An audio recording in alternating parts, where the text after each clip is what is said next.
Welcome to this edition of Time Sucks, Short Sucks. I'm Dan Cummins. Today I will be talking about the day the Martians invaded Earth. Or, more accurately, the day a lot of people thought that Martians, hostile Martians no less, truly invaded Earth and some pandemonium ensued.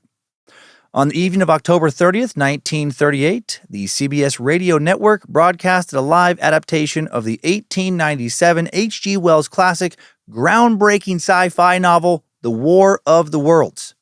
Though some folks tuned in that night and knew what they were listening to, they knew it was pure theater and fiction, others, thousands and thousands of others, did not. They didn't think they were listening to a dramatic telling of a fictional work. They thought they were listening to honest-to-God news coverage of a large-scale extraterrestrial attack. And they couldn't hop on the internet or check Facebook to find out what the truth was or to see if anyone else was freaking out. No, they just panicked and prepared to fight, hide, or die. When these listeners heard breaking news bulletins about New Jersey being overrun with seemingly invincible, hyper-intelligent, blood-sucking, laser gun-wielding aliens, they freaked the fuck out. It was maybe the best accidental practical joke of all time, if it was indeed an accident. The morning after it aired, the director and narrator of the program, Orson Welles, awoke to discover he was the most hated man in all of America. Newspapers around the nation were flooded with reports of mass hysteria, stampedes, theft, suicides, even murders, all committed by those who had believed the radio broadcast was real and that humanity had finally met its inescapable and horrific end. Today, we will examine not only this fascinating moment in time, but also ask the question, did Orson Welles want to create mass hysteria? Words and ideas can change the world. I hated her, but I wanted to love my mother. I have a dream. I'll plead not guilty right now. Your only chance is to leave with us. All right, let's begin our examination of the infamous The War of the Worlds radio broadcast. Who recorded it? Who believed it? Why would they believe it? And was the chaos and panic it caused unanticipated and unintentional, or part of the plan all along? Ladies and gentlemen, I have a grave announcement to make. Incredible as it may seem, both the observations of science and the evidence of our eyes lead to the inescapable assumption that those strange beings who landed in the Jersey farmlands tonight are the vanguard of an invading army from the planet Mars. The battle which took place tonight at Grover Mills has ended in one of the most startling defeats ever suffered by an army in modern times. 7,000 men armed with rifles and machine guns pitted against a single fighting machine of the invaders from Mars. Oh my God. 120 known survivors. The rest strewn over the battle area from Grover's Mill to Plainsboro, crushed and trampled to death under the metal feet of the monster, or burned to cinders by its heat ray. The monster is now in control of the middle section of New Jersey and has effectively cut the state through its center. Communication lines are down from Pennsylvania to the Atlantic Ocean. Railroad tracks are torn and service from New York to Philadelphia discontinued except routing some of the trains through Allerton and Phoenixville. Highways to the north, south, and west are clogged with frantic human traffic. My God. Police and army reserves are unable to control the mad flight. By morning, the fugitives will have swelled Philadelphia, Camden, and Trenton. It is estimated to twice their normal population. Martial law prevails throughout New Jersey and eastern Pennsylvania. My God. That is what people all across America, they heard they were told on a national radio broadcast on October 30th, 1938, that an extraterrestrial vessel had crash-landed in New Jersey, and from it, an army of aliens were descending upon the state armed with some fucking heat rays that had already incinerated approximately 8,000 victims.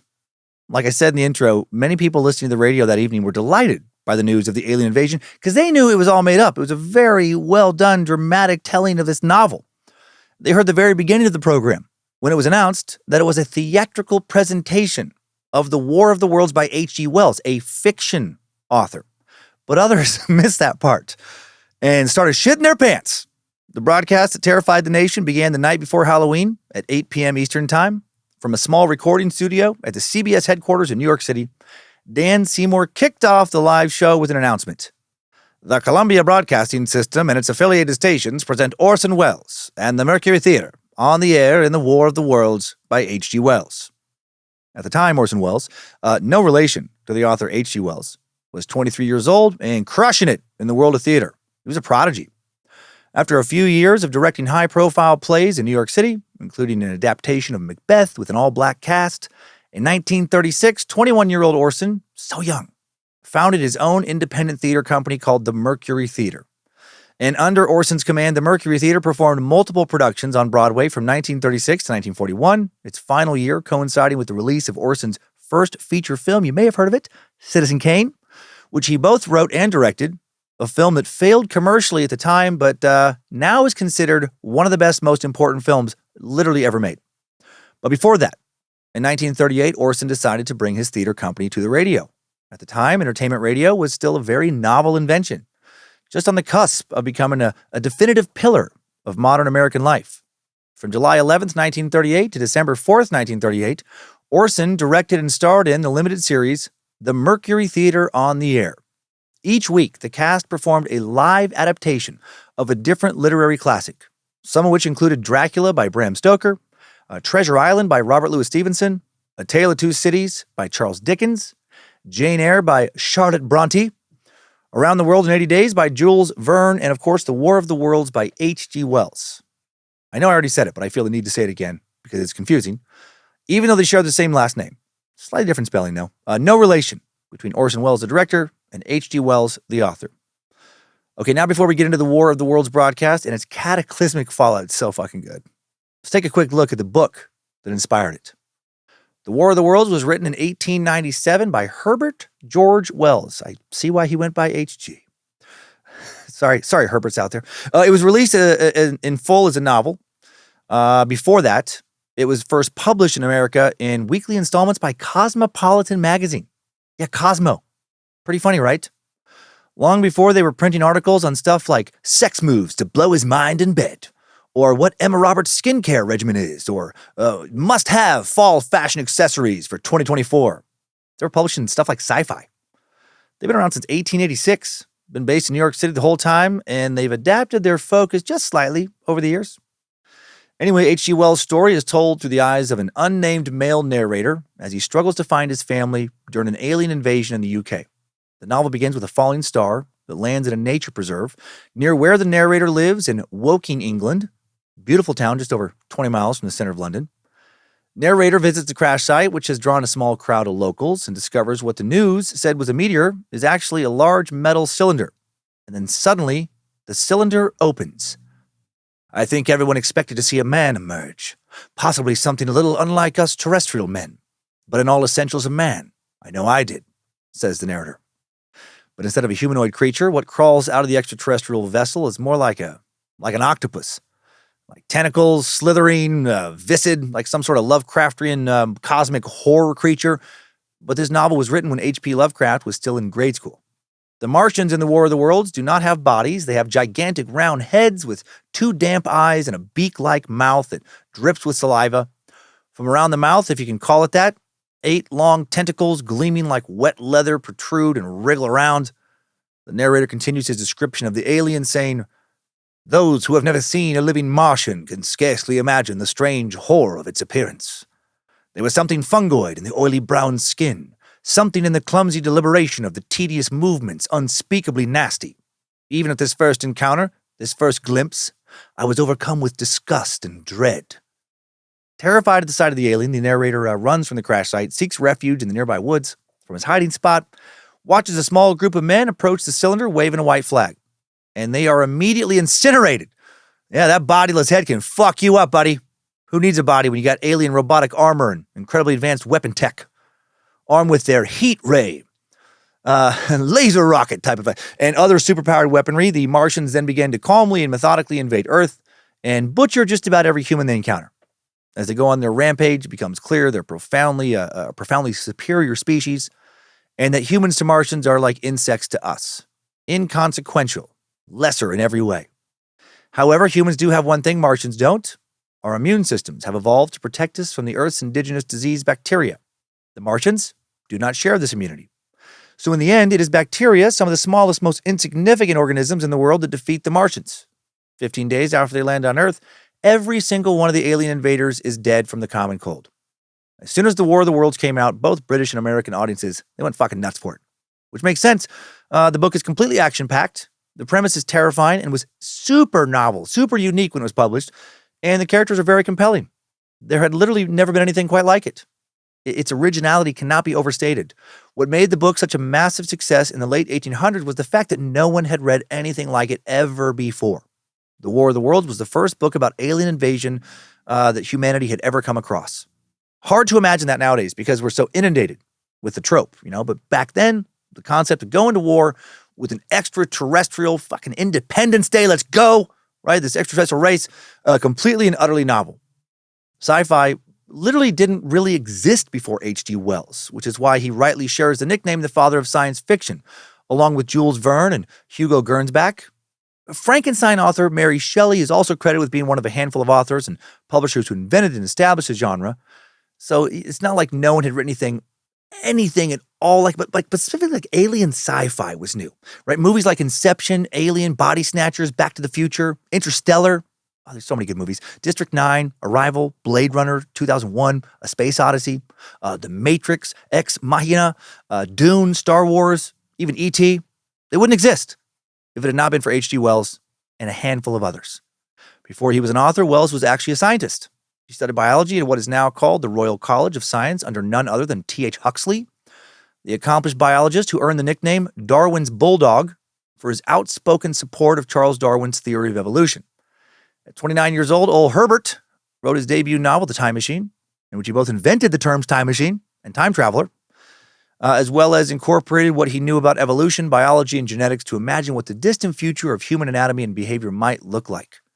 If you've read the book or seen the movie, you know that Wells thought things probably wouldn't turn out so good for our species. Throughout all of his work, H.G. Wells continued to rely on his background as a biologist in order to create pieces of fiction that were rooted in scientific reality. Hence the merging of science and fiction. Amazing Stories editor Hugo Gernsback will later be credited for coining the term science fiction, what we now consider to be many of the pillars of sci-fi, things like space exploration, rampant and scientific advancement, intergalactic war, alien invasion, biological engineering, hyper-weaponized futures, all first introduced by H.G. Wells, or he was close to being the first to introduce them. While writing about the future, H.G. Wells also ended up accurately predicting a lot of what would come, or at least a lot of what humanity would begin to worry was to come. For example, in his 1913 fiction novel, The World Set Free, Wells wrote about the apocalypse being caused by the invention of nuclear-powered weapons, specifically the atomic bomb. It's fucking crazy. He even wrote about how upon detonation, the atomic bomb produced a mushroom cloud and toxic radiation in its wake, doing this way ahead of when these things were actually happening. The atomic bomb invented 3 decades later. Long before they became a reality, H.G. Wells wrote about cell phones, voicemail, military tanks, genetic engineering, automatic doors, audiobooks, airplanes. He was a visionary like Leonardo da Vinci, just a crazy mind. But most shockingly, in his 1933 book, The Shape of Things to Come, Wells described a fictional war to end all wars that begins in January of 1940 and is incited by a conflict between Germany and Poland. As we know, in September of 1939, Germany would invade Poland and World War II would begin. Okay, so now we know a bit more about the author who inspired all this. Let's get back to the infamous War of the Worlds radio broadcast. For the Halloween episode of the Mercury Theater on air, the other Wells, Orson, he wanted to try something new. He didn't want to just adapt a novel into a play that was fit for the radio. He wanted to adapt a novel into radio itself. In a 1960 court deposition, he stated, "I had conceived the idea of doing a radio broadcast in such a manner that a crisis would actually seem to be happening and would be broadcast in such a dramatized form as to appear to be a real event taking place at the time rather than a mere radio play." Well, mission accomplished, buddy.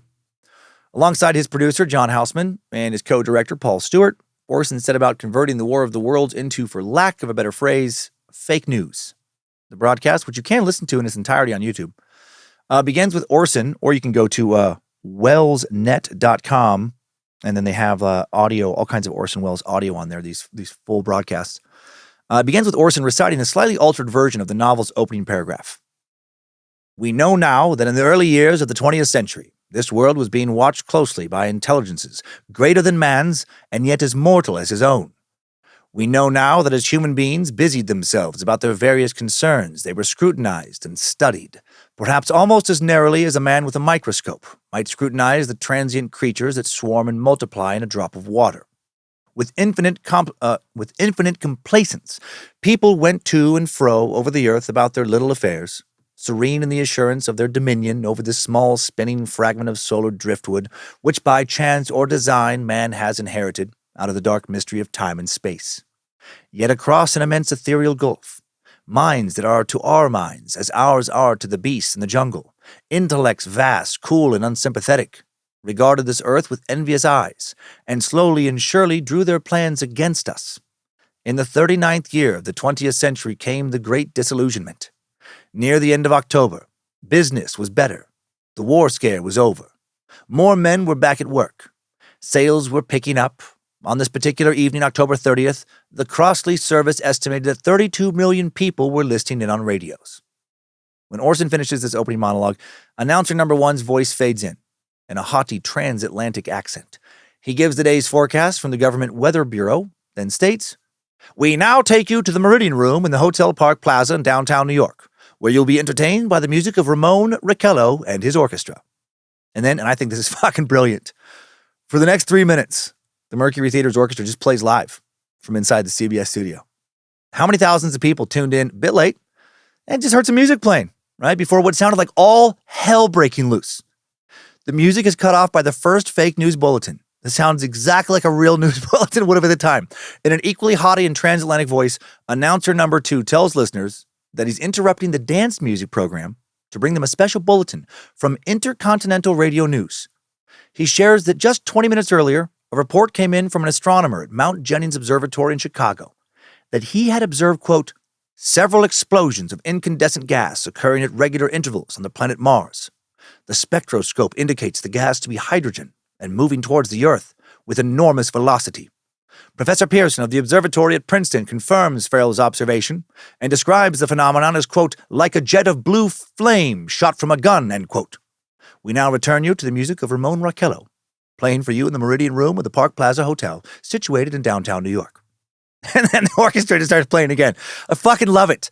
Oh my God, the addition of the orchestra, just, chef's kiss. Oh, such a good touch. Makes it seem so real. It's just brilliant. And imagine hearing that some shit just got launched from the surface of Mars, hearing it back when people truly did wonder if a race of advanced extraterrestrials were living on Mars. And then it just cuts to some fucking swing music. They knew they would be building so much tension, so much anxiety for the listeners. While the music plays, heated discussions are breaking out all around America. Dad, what are they talking about? What do you think just happened on Mars? I don't know, Johnny. I'm sure it's nothing. Probably just random gas exploding or something. Meanwhile, Johnny's dad is really thinking, oh, fuck. Oh, God. Don't panic. Don't let the boy see you panic. This is it. The Martians are coming. Oh, God, we're all going to die. After another few minutes of live music, the second bulletin comes in. Announcer number two now declares the station has arranged an interview with Professor Pearson at Princeton University's Observatory in New Jersey. During this interview, journalist Carl Phillips, voiced by actor Frank Reddick, asked Professor Pearson, voiced by Orson Welles, what the astronomer thinks about the gas eruptions on Mars.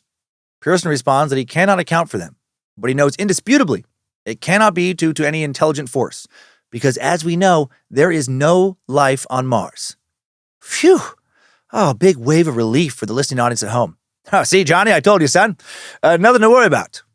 Now Johnny's dad is thinking, well, it's just gas, you idiot. And you were about to freak out. Scare the boy. Don't be such a fool. But then, Professor Pearson receives notice of a strange meteorite. It's crashed 20 miles from Princeton in Grover's Mill, New Jersey. And the two men leave to go check it out. Now Johnny and his dad are both anxious as shit again. The broadcast now returns to the New York studio, and once again, audiences are invited to listen to some live dance music until further updates can be given. Oh, just building more tension, baby. Build more suspense. A few minutes later, the music abruptly ends. Listeners are brought to the farm in Grover's Mill, New Jersey, where Phillips and Professor Pearson are now reporting from the crash site. And yeah, they did drive incredibly fast to get there. Over a pretty convincing cacophony of what sounds like a small crowd outside and some police sirens, Phillips describes the chaos unfolding around the extraterrestrial mass. He reports that the thing that fell from the sky does not look at all like a meteorite, but appears more like a metal vessel. Oh, shit. Oh, Johnny's terrified now. He's looking to his dad to see how scared he is. Johnny's dad's trying to play it cool, but his heart fucking pounding faster and faster. A little trickle of sweat running down the crack of his ass. Oh, please, God, don't let the aliens be powerful killers. According to the Smithsonian, to prepare for this role, Frank Reddick, the actor playing Carl Phillips, listened to a recording of the live Hindenburg disaster radio broadcast. Let's listen to it on repeat. in order to emulate the reporter's cadence and tone as he watched this horrific tragedy unfold before his eyes. Yeah, it all sounds very real. Now let's listen to the moment in the broadcast when the alien spaceship first opens up and the Martians make their big debut. Just leave, let's listen to this right now. Okay, here we go. You can see it's cylindrical shape. Something's happening. Ladies and gentlemen, this is terrific. This end of the thing is beginning to flake off. The top is beginning to rotate like a screw, and this thing must be hollow. Keep those men back! Keep those idiots back! Ladies, The top blew! Go down! Stand back! ladies and gentlemen, this is the most terrifying thing I've ever witnessed. Wait a minute. Something I can see spring out of that black hole through luminous discs. The eyes, it might be a face, might be almost but heavens, something wriggling out of the shadow like a gray snake. Now it's another one, and another one, and another one. They look like tentacles to me. I can see the thing's body now. It's large as a bear. It glistens like wet leather, but that face, ladies and gentlemen, it's indescribable. I can hardly force myself to keep looking at it. It's so awful. The eyes are black, and they gleam like a serpent in the mouth. That's kind of V-shaped with saliva dripping from its rimless lips. It seems to quiver and pulsate, and the monster or whatever it is can hardly move. It seems weighed down by people lose their minds. Possibly gravity or something. The thing's rising up now, and the crowd falls back. They see plenty. The most extraordinary experience, ladies and gentlemen. I can't find words. Well, I'll pull this microphone with me as I talk. I'll have to stop the description until I can take a new position. Hold on, will you please? I'll be right back in a minute.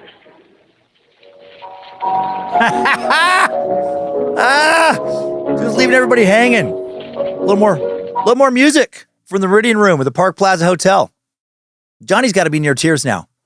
His dad's thinking about what ammo he has for his guns, if he should buy more. He's wondering if they should get in the car, drive out into the woods, try and hide, or out in the woods, or maybe hunker down in the basement.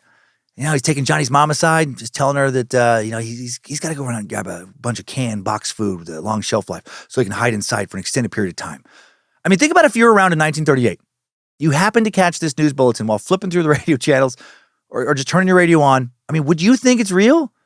Or would you automatically assume it's some sort of prank? I mean, I doubt you probably would think it was a prank because people weren't doing pranks like that back then. And remember, at this point in time, the only way to get up-to-date information about current events was through the radio or the newspaper. And the next newspaper, right, is hours and hours away, next morning. The first regularly scheduled news broadcast on American television won't air for a year and a half, not until March 1940. These poor bastards are over half a century away from being able to Google, are the Martians invading right now? Or what the fuck is going on in New Jersey? No one has a cell phone to text all their friends to see if any of them know what's happening. You can use a landline if you have one, but, the few people don't know anything either. Then, you're shit out of luck. There's not a ton of landlines. The population in the U.S. in 1938, roughly 130 million. Only about 20 million phones. So a lot of families don't have a phone. Well, eventually the broadcast returns to Carl Phillips reporting live as the Martians attack with their heat ray for the first time. We are bringing you an eyewitness account of what's happening on the Wilmuth Farm, Grover's Mill, New Jersey. Uh-oh. I love the music. Everyone's like, come on, what's going on there? Come on, what the hell? We now return you to Carl Phillips at Grover's Mill. Ladies and gentlemen, am I on? Ladies and gentlemen, here I am, back of a stone wall that adjoins Mr. Wilmuth's garden. From here, I get a sweep of the whole scene. I'll give you every detail as long as I can talk and as long as I can see. More state police have arrived. They're drawing up a cordon in front of the pit. About 30 of them. No need to push the crowd back now. They're willing to keep their distance. The captain is conferring with someone. Can't quite see who. Yes, I believe it's Professor Pearson. Yes, it is. Now they've parted, and the professor moves around one side, studying the object, while the captain and two policemen advance with something in their hands. I can see it now. It's a white handkerchief tied to a pole. Flag of truce. Those creatures know what that means, what anything means. Wait a minute, something's happening. Uh-oh. Humped shakers rising out of the pit. I can make out a small beam of light against a mirror. What's that? There's a jet of flame springs from the mirror, and it leaps right at the advancing men. It strikes them head on. Oh, Lord, they're turning into flames. Caught up by the woods, the barns, the gas tanks of the automobiles spreading everywhere. Coming this way now, about 20 yards to my right. And just cuts off. Oh, my God. Johnny is running around the house just screaming right now. Johnny's dad's rushing over to the store for dry goods and ammo. Johnny's mom's just crying, setting up in the basement, so it can be a place where they won't need to leave for a few months. The fake news bulletin on the broadcast now cuts to a supposed message from the Secretary of the Interior, who urges all Americans to remain calm and collected in spite of this dire attack, and emphasizes the importance of preserving human supremacy on Earth. As the broadcast continues, listeners are informed that New York and Virginia are now also being invaded. There's multiple ships.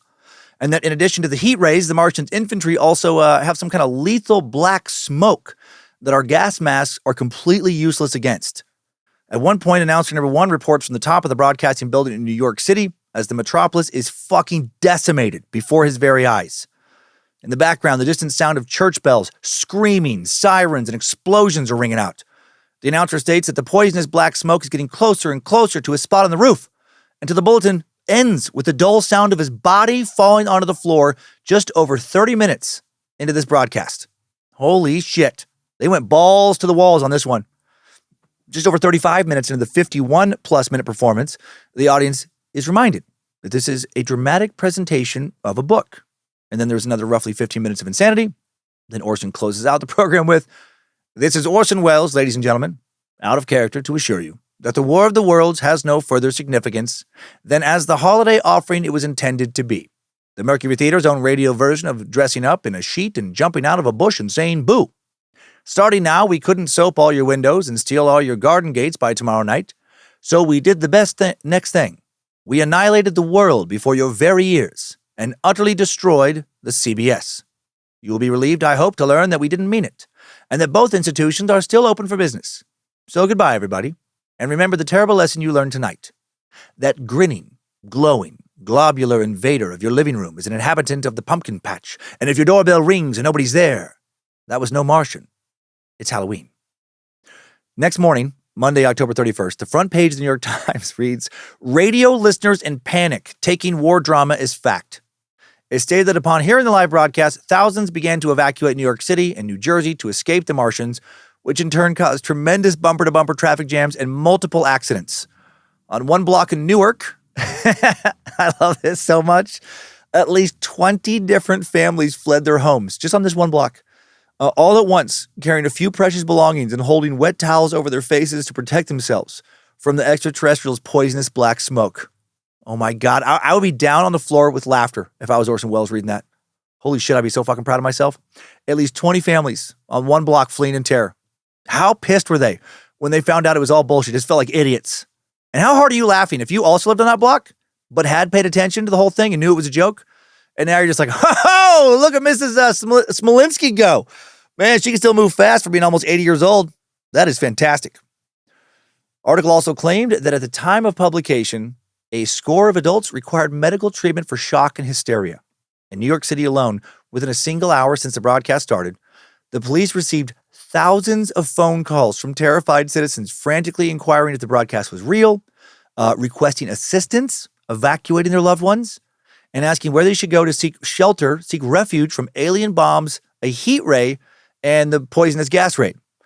The influx of phone calls severely impacted the police's ability to attend to real emergencies happening in the city. One patrolman named John Morrison was on duty working the switchboard at the Bronx police headquarters when the broadcast and the panic began. The first of the hundreds of phone calls he received that evening was from a terrified citizen who screamed at him through the phone, "They're bombing New Jersey!" Morrison asked, "How do you know?" To which the caller responded, "I heard it on the radio. Then I went to the roof and I could see the smoke from the bombs drifting over towards New York. What should I do?" The New York Times headquarters was also bombarded with phone calls about the broadcast, 875 to be exact. One man from Dayton, Ohio asked, "At what time will it be the end of the world?" Like in all seriousness. And I gotta say, that's a super weird way to phrase that question.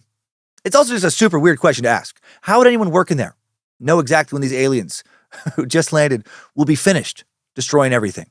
And why the fuck would you stay at work answering the phone if you knew the end of the world was imminent?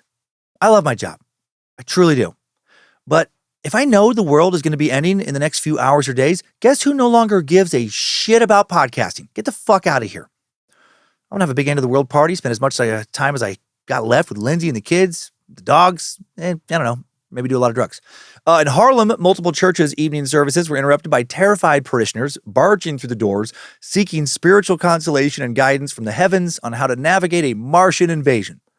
These evening services morphed into end-of-the-world prayer meetings with everyone crowded inside the ground floor of a brownstone house, praying, crying, wailing, preparing to meet their maker.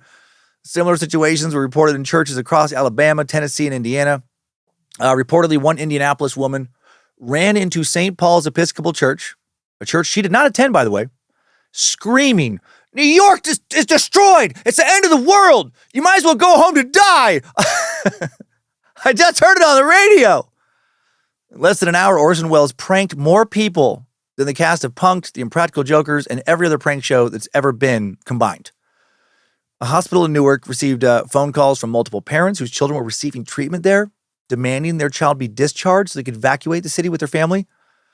Similarly, another newspaper reported that a patient at a hospital in Macon, Georgia, who had just received an operation, tore his surgical stitches loose and bolted from his bed upon hearing the fake news. Oh my God.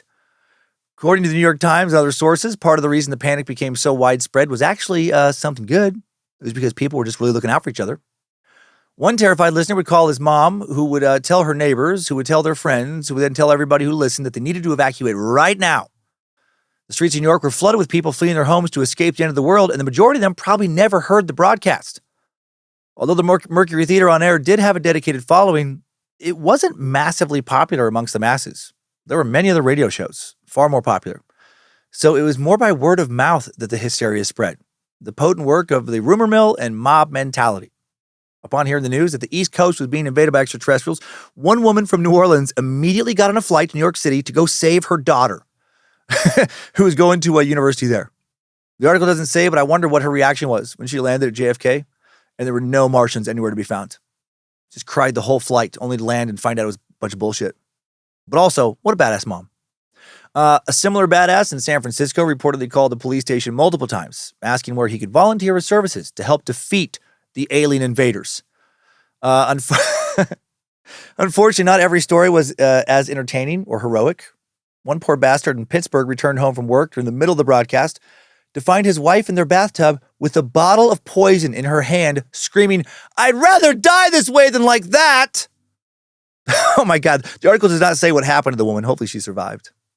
Also, man, how quick to completely panic was she? I'd be worried that my wife Lindsay might do something similar. She's so afraid of aliens. I feel like if this happened to her, I would have to stay so vigilant to make sure she didn't try and take herself out rather than be murdered by fictitious aliens. November 3rd, 1983, a Pennsylvania newspaper called the Harrisburg Telegraph ran a story about how some of the locals reacted to the fake broadcast. According to the article, after hearing the news of the Martian invasion, one local man emptied his safe, ran out in the street, and just started giving his cash away to strangers. And then even better, after discovering the world wasn't actually going to end, he then got his rifle and ran around town with his rifle, threatening random people at gunpoint to give him his money back or else. Incredible. On Halloween afternoon, the Columbia Broadcasting System issued a statement saying that the Mercury Theater's adaptation of The War of the Worlds stayed mostly true to the original story, but with a few details changed to make it more entertaining for American audiences. Statement also pointed out that the fact that the broadcast was fictional was announced 4 times throughout the episode and had previously been advertised prior to the actual recording as being fictional. Nevertheless, the statement continued, the program apparently was produced with such vividness that some listeners who may have heard only fragments through the broadcast thought it was fact, not fiction. Naturally, it was neither CBS's nor the Mercury Theater's intention to mislead anyone. That same day, the Federal Communication Commission began an investigation into CBS and the Mercury Theater for, quote, the terror and fright they caused across the nation. Pissed off members of the public and concerned government officials alike demanded CBS and Orson Welles be punished. One state senator in Des Moines, Iowa, named Clyde Herring, issued a press release stating he would introduce a bill in the forthcoming session of Congress that would force radio stations to adhere to much stricter federal regulations and censorship. After this, Senator Herring became the spokesperson for radio censorship. He called the War of the Worlds broadcast, quote, the Halloween boogeyman, and was quoted in a Missouri newspaper saying that radio has no more right to present programs like that than someone has the right to come knocking on our door and screaming. But actually, is it illegal to knock on someone's door and then just start screaming when they answer? It's fucking weird, concerning. I don't know if it's illegal. He also stated that bedtime stories which involved murder and violence needed to be stopped. I imagine Senator Herring would not be the biggest fan of this show or scared to death. Others had a vastly different takeaway. Legendary journalist Dorothy Thompson, for example, believed that the real issue the broadcast revealed was not a lack of censorship in American radio, but lack of intelligence amongst the American populace. Good for her. Instead of scolding Orson Welles for tricking Americans into believing Earth was under attack by extraterrestrials, Dorothy Thompson criticized Americans for being too fucking stupid. They should have been smart enough to not believe it. The War of the Worlds broadcast proved how easily the general populace was convinced of things, even if what they were being convinced of was outright ridiculous, like heat ray welding Martians destroying New Jersey. Wielding Martians. The broadcast, she believed, effectively demonstrated how quickly mass mania is spread, and she wrote, Orson Welles and the Mercury Theater have cast a brilliant and cruel light upon the failure of popular education. They have exposed the incredible stupidity, lack of nerve, and ignorance of thousands. They have proved how easy it is to start mass delusion. They are uncovered the primeval fears lying under the thinnest surface of the so-called civilized man. Mr. Orson Welles ought to be given a congressional medal and a national prize, for Mr. Orson Welles and his theater have made a greater contribution to an understanding of Hitlerism, Mussolinism, Stalinism, anti-Semitism, and all other terrorisms of our times than all the words about them have been written by reasonable men. They have made the reductio ad absurdum of mass manias. And how bad were people feeling now who fell for it? Orson Welles made them panic when they thought the broadcast was real. Now Dorothy Thompson is telling them that they're fucking idiots. Also, what would Dorothy Thompson think about people falling for outlandish conspiracy theories and idiotic propaganda today? Guessing she wouldn't think the QAnon crowd was much smarter than those who thought Orson's broadcast was real. After receiving some backlash himself at 71 years old, the author of The War of the Worlds, Herbert George Wells, was prompted to comment on the situation. From his home in London, the author stated that when he sold the broadcasting rights of his novel to CBS, quote, it was implicit in the agreement that it was to be used as fiction and not news. I gave no permission whatsoever for alteration that might lead to belief that it was real news. But more than that, old Herbert, or the Columbia Broadcasting Company, or the cast of the Mercury Theater, the person that received the brunt of the masses' anger was, of course, Orson Welles. To the public and the press, Orson was profusely apologetic and professed to be embarrassed by the chaos his show caused. He and other members of his theater company repeatedly assured interviewers that the outcome of their show was completely unforeseen. Although they did work diligently to write natural and effective dialogue and to produce convincing sound effects, the plot itself was still so outlandish they never thought anyone would actually believe it was real. And this, it seems, is kind of true. Up until mere hours before the live broadcast was scheduled to begin, everything was a shit show for Orson Welles and the Mercury Theater. Orson and his co-writers, John Houseman, Paul Stewart, and Howard Koch, could not agree on how the script should go, and Orson himself was absent for the majority of the prep. He was too busy working on his stage production of the play Danton's Death, which was failing dramatically. Since Orson first decided he wanted to do an episode based on the War of the Worlds, Howard Koch, who was tasked with writing the fake news bulletins in the script, had little faith in the project. When he read the book, which was something he claimed Orson did not do, Koch found it dull and boring. And the more he tried to convert it into a script, the more he hated it. 5 days before the broadcast, Koch called his co-writer Houseman, told him the adaptation was hopeless. Houseman promised that he would ask their director if they could try adapting a different novel instead, but despite his many attempts, he could not get a hold of Orson. They were running out of time, so Houseman just decided to lie to Koch, told him that Orson refused to do any other novel except War of the Worlds, so they better get to writing. The next day, the actors, minus Orson, received the first draft of the script to rehearse. It was a complete and utter disaster. That same day, one of the actors was asked by radio critic Ben Gross what the cast had in store for their upcoming broadcast. And the actor told him, just between us, it's lousy. It'll probably bore you to death. On October 30th, the day of the broadcast, Orson arrived to the studio for one last-minute rehearsal. When he read the script, he almost immediately lost his shit. He started admonishing his cast and crew for their inadequacy, which according to many former coworkers was something he did before almost every broadcast. According to an article at the SmithsonianMag.com, Welles routinely berated his collaborators, calling them lazy, ignorant, and incompetent, many other insults, all while complaining of the mess they'd given him to clean up. Tough to be a genius. He delighted in making his cast and crew scramble by radically revising the show at the last minute, adding new things and taking others out. Out of the chaos came a much stronger show. This episode was no exception. Over the next few hours, Orson made huge changes to everything about the script, from the pacing to the characters to the plot itself. Orson worked best under pressure when time was running out and too much was at stake. That day, he and his crew put their blood, sweat, and tears into turning the disaster of a script into something monumental. By 8 p.m. that evening, the revisions were complete and the show began. The adaptation that the Mercury Theater performed on October 30th, 1938 was vastly different to what they started the day with.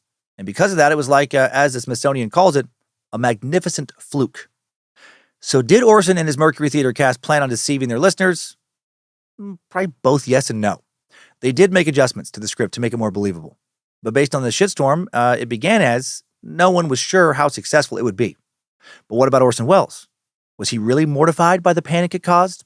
Did he really regret, doing or causing it like he said he did? Most people, including myself, would say absolutely not. In the aftermath of the broadcast, he was quoted multiple times saying, "If I'd planned to wreck my career, I couldn't have gone about it better." But it didn't wreck his career. It launched him to stardom, and he knew that.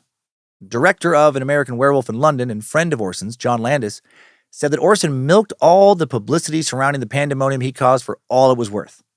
That when he appeared before cameras and journalists, sullen and contrite, that was all an act.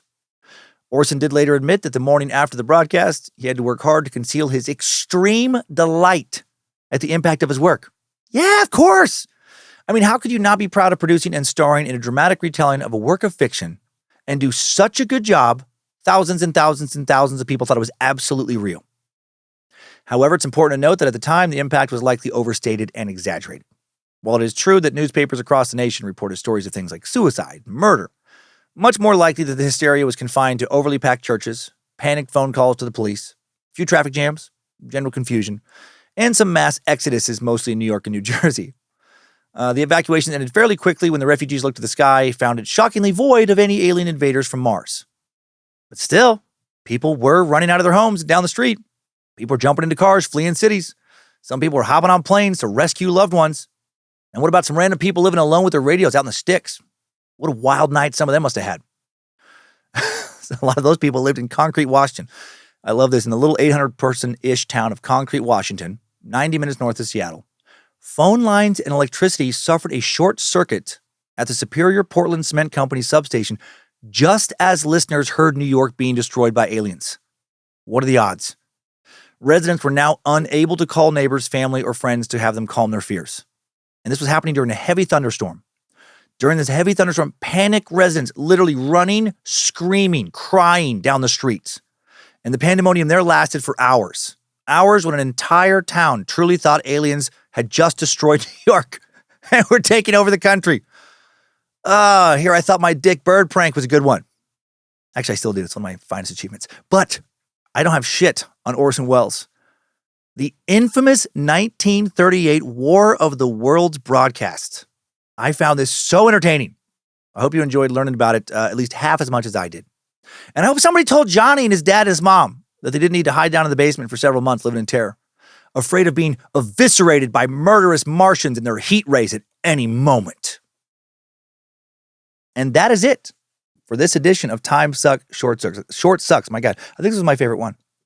If you enjoyed the story, check out the rest of the Bad Magic catalog. Beefier episodes of Time Suck every Monday at noon Pacific time. New episodes of the now long-running paranormal podcast, Scared to Death, every Tuesday at midnight. And the new horror series within the Scared to Death feed, Nightmare Fuel, 2 Fridays a month. Please check it out if you haven't already. Thank you to Molly Jean Box for the initial research, and to Logan Keith sweetening up the sound on today's episode. Please go to badmagicproductions.com for all your bad magic needs, and have a great weekend before the world is destroyed by the Martians!